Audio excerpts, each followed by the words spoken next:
नाज़रीन, अब हमारे साथ हमारे डेमोक्रेटिक अखबार के जो मेन करस्पॉन्डेंट है तमिलनाडु के, हम उनसे बात करेंगे।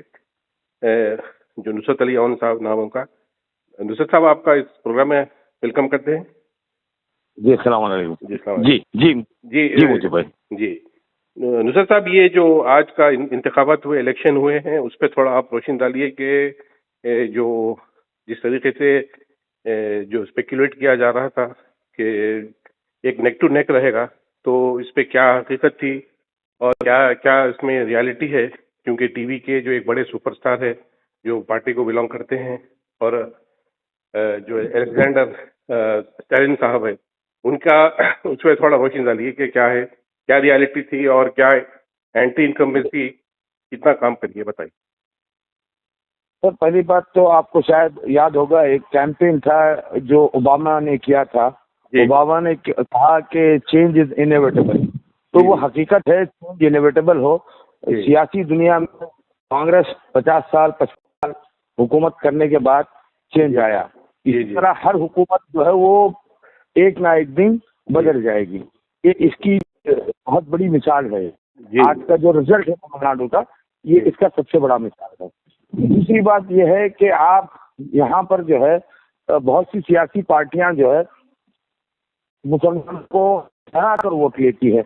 मुसलमानों का कोई बहबूदी की कोई काम नहीं करते हैं, मुसलमानों की बेहतरी के लिए कोई काम नहीं करते हैं। सिर्फ मुसलमानों को डराते हैं बीजेपी का नाम लेकर और उनसे वोट फ्री में ले लेते हैं और ये हुकूमत करते हैं। ये चलन रहा है। मुसलमानों की कोई हिमायत जो है किसी तरफ से कहीं से भी नहीं हो रही है, चाहे वो कोई भी हो। मगर हाँ, ये जरूर है कि लोगों ने मुसलमानों की मजबूरी या मुसलमानों के नजरियों का फायदा उठाया है। जब भी मुसलमान देखा तो की तरफ आ गए कि हम आपके साथ हैं, मगर उन्होंने कोई काम के साथ नहीं किया, सिर्फ और सिर्फ डरा डरा कर वोट लेते रहे। और ये जो है, ये जो सिलसिला है वो बहुत लंबा नहीं चलेगा। और अब ये शुरुआत तमिलनाडु से हुई है।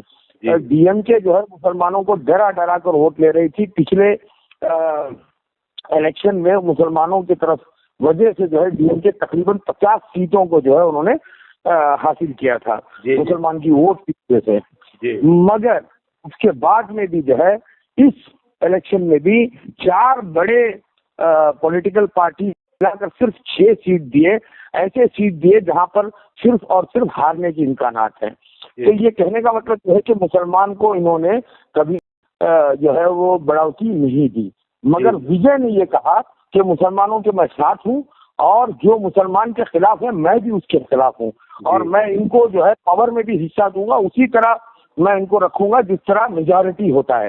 यानी पॉलिटिक्स में जिस तरह मेजॉरिटी कम्युनिटीज का जो हिस्सा होता है वही हिस्सा मैं माइनॉरिटीज को भी दूंगा।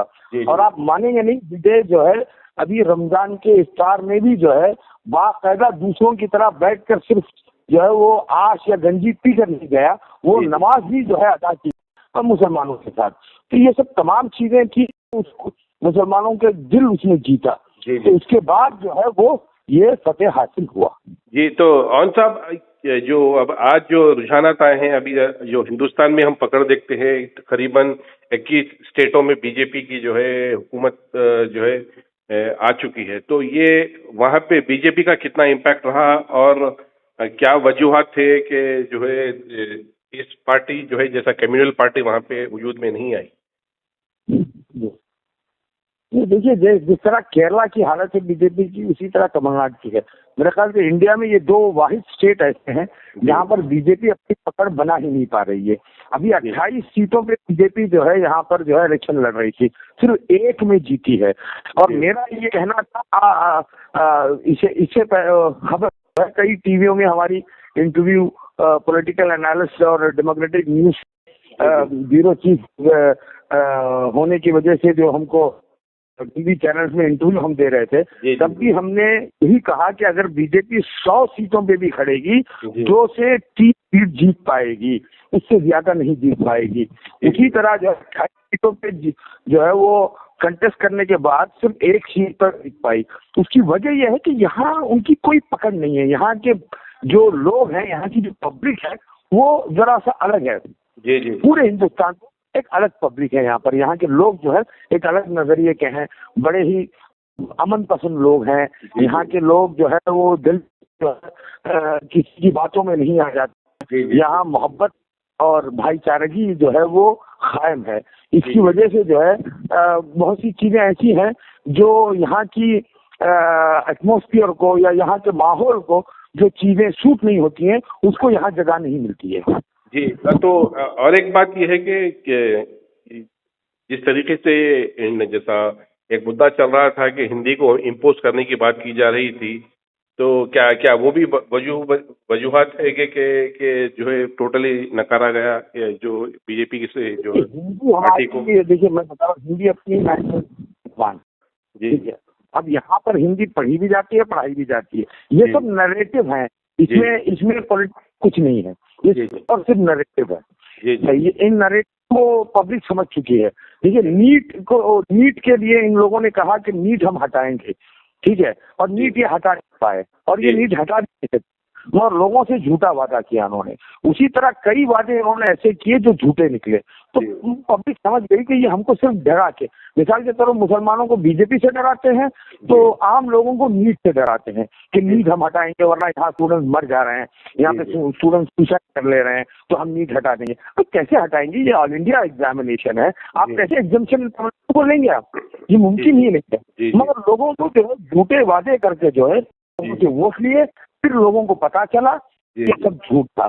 इतना ही नहीं, इलेक्ट्रिसिटी को जो है वो इलेक्ट्रिसिटी के चार्जेस बढ़ा दिए गए, प्रॉपर्टी टैक्स के चार्जेस बढ़ा दिए गए, हर एक चीज की जो रोजमर्रा की जिंदगी की जरूरियात हैं उसके तमाम जो है वो चार्जेस को बढ़ा दिए गए। तो वहां से लोगों का जो दिल इनसे हट गया था। जी, तो अब क्योंकि शॉर्ट ऑफ जो है मेजॉरिटी है, तो क्या क्या लगता है आपको कि शॉर्ट ऑफ मेजॉरिटी कुछ अभी 111 जो है वो सीटें जो है इन्होंने ली टीवी के ने।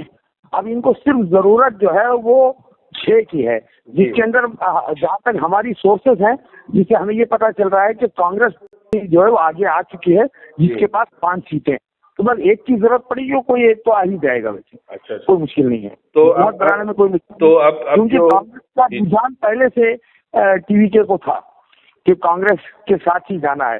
तो बीच में इलेक्शन मतलब अनाउंसमेंट से पहले भी यही चल रहा था कि कांग्रेस जो है वो टीवी के साथ जुड़ सकती है, मगर इत्तेफाक से नहीं हुआ है। तो मगर अब मुझे ये लग रहा है कि कांग्रेस फिर से वापस जो है वो निकल पा रही है। अच्छा, लोग जो है जो डीएमके के खिलाफ हैं उसको बी टीम कहते हैं, जो कांग्रेस के खिलाफ है उसको बीजेपी की बी टीम कहते हैं।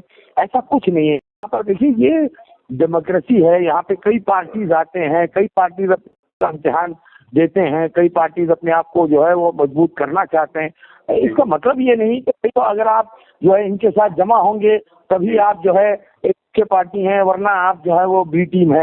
ये गलत नजरिया है, इस नजरिए को हटाना चाहिए। जी जी। और साहब ये आखिरी सवाल रहेगा कि क्योंकि मेंबर ऑफ पार्लियामेंट के सीट को बढ़ाने की बात की जा रही है और एक साउथ इंडिया से जो है सौतेला व्यवहार की बात आ रही है, तो इसमें ये जो नई हुकूमत बनेगी तो इनका क्या पोजीशन रहेगा, क्या उनकी जो स्टैंड रहेगा उसको लेकर?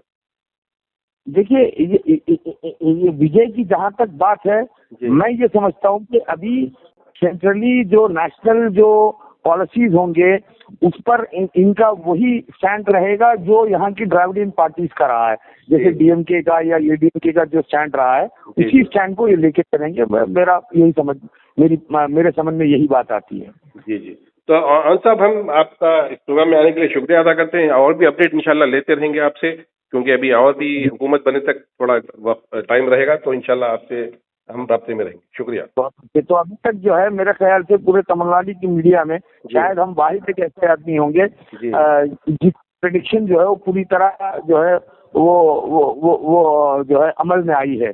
जो हमने 2 हफ्ते पहले कहा था कि ये पार्टी का ये मामला होगा और डीएमके किसी सूरत हुकूमत में नहीं आएगी, ये शायद प्रदीप गुप्ता पहले हमारा कहना था नहीं होगा, तो लोग ताज्जुब कर रहे थे कि कैसे होगा कैसे। तो एग्जिट पोल से पहले आपने आपने अपना दे दिया था। एग्जिट पोल से पहले मैंने हाँ आपको शायद मैं वीडियो भेजा हूँ मैं, आप देख सकते हैं कि 2 हफ्ते पहले एग्जिट पोल से पहले यानी इनफैक्ट इलेक्शन से पहले ही हमने जो है जी जी इसको प्रेडिक्ट किया था कि डीएमके हुकूमत में नहीं आएगी, उसी डीएमके हुकूमत में नहीं आई।